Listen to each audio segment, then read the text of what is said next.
Welcome to Isabela, ang lugar na kung saan mayaman tayo sa mga tanim. Yan guys, dito na tayo. Pasyalin nyo ang Isabela, sariwang hangin. Yan guys. Ayun yung Isabela Day will be done. Yun guys, yun. Kikita nyo yan. Maganda doon pag pinuntahan nyo. Masarap yung landan. May mga cottage.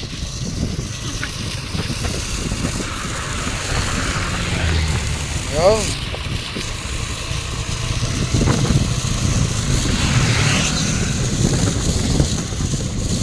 Oh, di ba?